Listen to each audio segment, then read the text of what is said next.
when you bring up, whenever I hear women say, "Oh, that's superficial," I mean, guys right here, there's the guys in the chat are saying, "Well, it's superficial, it's fake, it's not for real." What is real? What's the definition of what's genuine? I will tell you how to view it. I will tell you how to view it. When somebody's really interested in you, it really doesn't matter. Okay, it only matters when there's a lack of interest. So the guy who's making your sandwich at Subway, as long as he's interesting, you're good with it? Look, let me add this as well, okay, because I have to add a caveat to this. Now, I'm going to say attraction. I'm going to use that word and that word specifically, and attraction is not connected to how somebody physically looks. Okay. Now, it's a big part of it. I'm not going to say that that's not important. Everybody wants to date a hot guy, hot girl. You want to be sexually attracted to your partner. Nothing wrong with that. Go ahead. However, that's not the only thing that matters. Now, let's say you typically date somebody that's, that is works out, fit, like whatever, right? And then you meet somebody, and let's say they have more of like a dad bod, but you're attracted to them. You're sexually attracted to them, but it's out of what you would typically, date or sleep with. That matters, and you're likely to veer or make the exception because the attraction's there. This does happen. However, okay, when you tend to see people only going for like, I'm only going to date somebody that has this, I'm only going to date somebody that has this, that is because there's a lack of interest.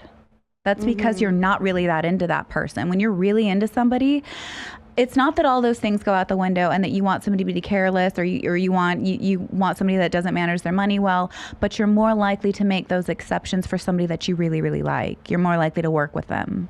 So you think it's all about the emotional investment there? No, I don't think it's all about, well, I think it's about a connection, and that can be a lot of things. A connection is instant.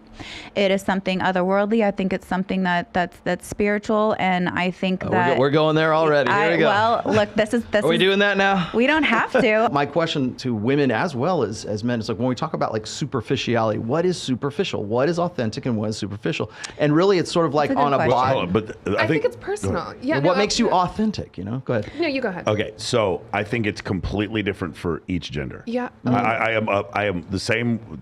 Again, we are equal, but we are different. Neurologically and biologically, we are different. For the simple fact, to start with, I have 17 times as much testosterone as you do. We are different. So what we find to be superficial is going to be different. Men are going to look at looks more and sooner than women are.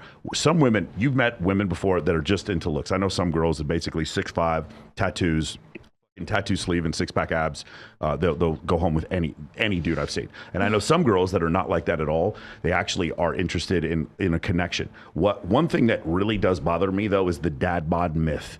I believe that women are attracted to men because they have athletic physiques. If there's a dad bod, the dad bod builds comfort. It does not build attraction. I do not believe the dad bod builds we can argue about this all you want. I do not believe women are attracted to a dad bod. What I think is women see an attractive man with a dad bod and they're like, this is a guy who will stay at home and help me with the kids. That's what he looks like. He looks like a dude who will take out the trash. His looks are congruent. And with here's the reason. Let's bring science into this. What happens to men when women get pregnant? Does anybody know from a scientific standpoint? They get fat. They get fat. Well, why?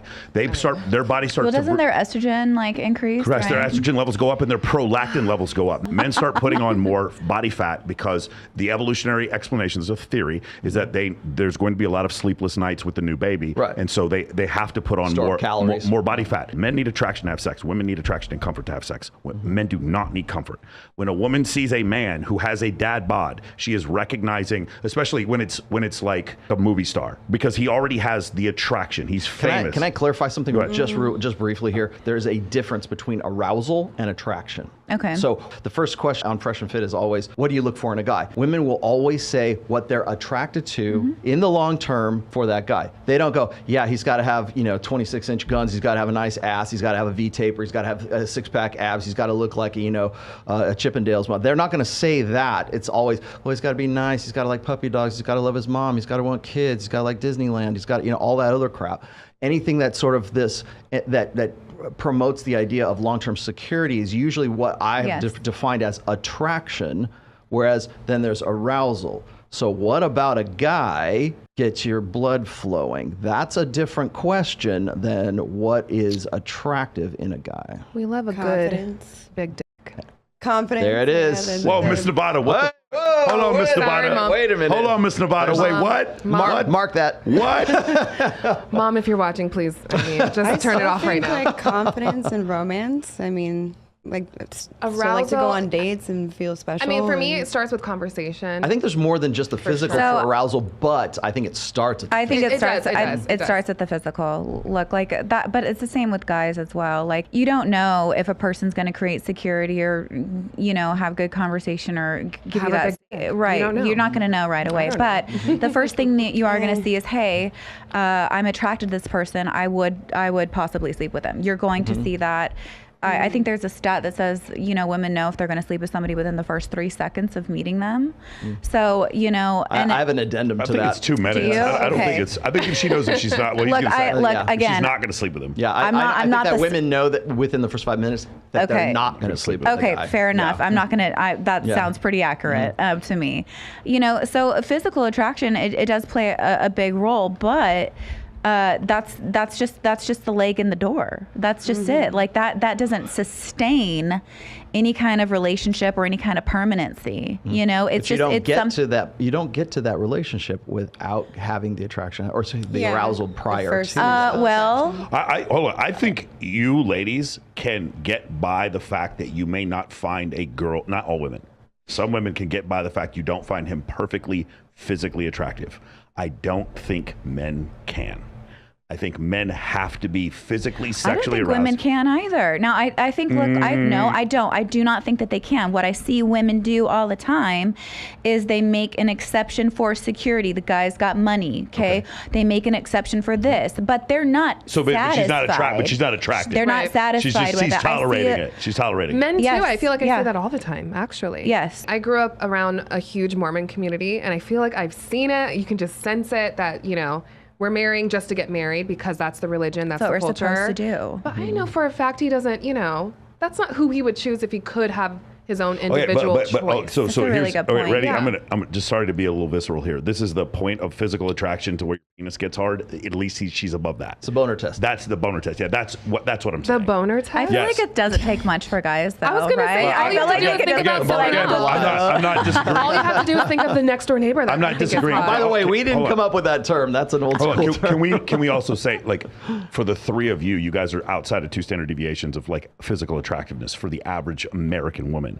So it's also a little different. Like you could be Yeah, you hear that? Bullies in elementary school. I'm cute.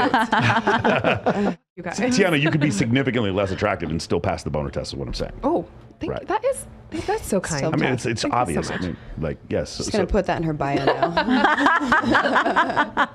Scale of 1 to 10 on a 7.5. pass the boner. But you do not. But you don't get in the door. Like again, like when you're asking women, what are you looking for in a guy? It's always long-term security. So really, and we brought this up a million times. That's what hypergamy really is, Right. right? I'm sick to death of people saying it's just about like, oh, you got to have money, you got to have Money. security, and you got to protect her and provide and be parentally invested. No, there's another side to hypergamy. It's called the alpha fuck side. He's got to look hot. He's got to be the hot guy in the foam cannon party. He's got to be the guy that you want to have sex with that gets your blood pumping. Otherwise, the other side of this is kind of meaningless and it becomes more of a transactional nature as opposed to a validational nature with a guy who's hot enough that you want to be with. I think that's so important, but I think that a lot of women don't actually follow that path. It's a need that goes neglected and unmet a lot of the time for women, because women will make exceptions more than men will when it comes to physical attraction, because what they're looking, because again, her love need is safety. Well, Maybe. I think for the men we encounter here, you're correct. I think for the 28% of men that have had 0 sexual partners in the last year, they will make some serious fucking exceptions for physical attractiveness. True, that's true. Otherwise, Yes. trailer parks wouldn't exist. Women have a higher standard for physical standard for male beauty than men have for women right now. If you don't believe me, just go look at all the niches of porn on Pornhub right now. So let's talk about this. Wait, women need a more attractive man? Yeah, Women so have a more static, So listen. permanent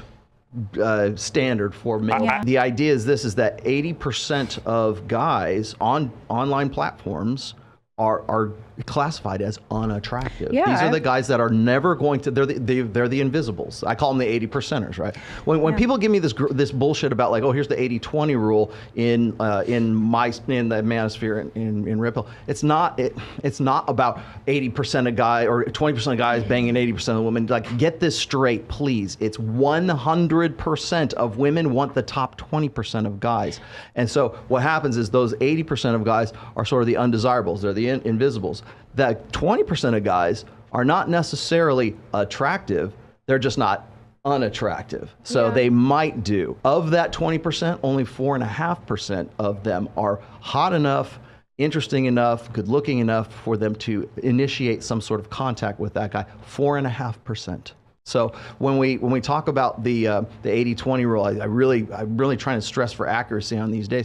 But when it comes to physical arousal, as I was saying before, that's the statistical break right there. So for a guy to be hot, for a Justin Waller or whatever, like a Mike Sartain for that matter, it's to get that right swipe, to actually be interested enough to initiate contact, he's got to be within the top 4% of at least the available guys that are on Tinder at that time. The other 20%, those are the guys who kind of have to like figure it out. Like they got to get themselves in shape. They got to have some more value added to put them into to become acceptable. So what I'm saying is that most men don't have that at all, no matter where they live. And the real reason is a lot of you don't notice them. A lot of you, when I say what percentage of men have had 0 sexual partners the last year, you didn't notice the cashier at Walmart, and you didn't notice the guy who gave you your food at Raising Cane's in the drive-thru. You didn't, in your mind, he doesn't even count. So that's why you were just like, well, it must be a low number. Invisible. No. But what you're used to is the host who walked you into Zook, right? What you're used to is the incredibly good-looking dude, who's the bartender. I don't know.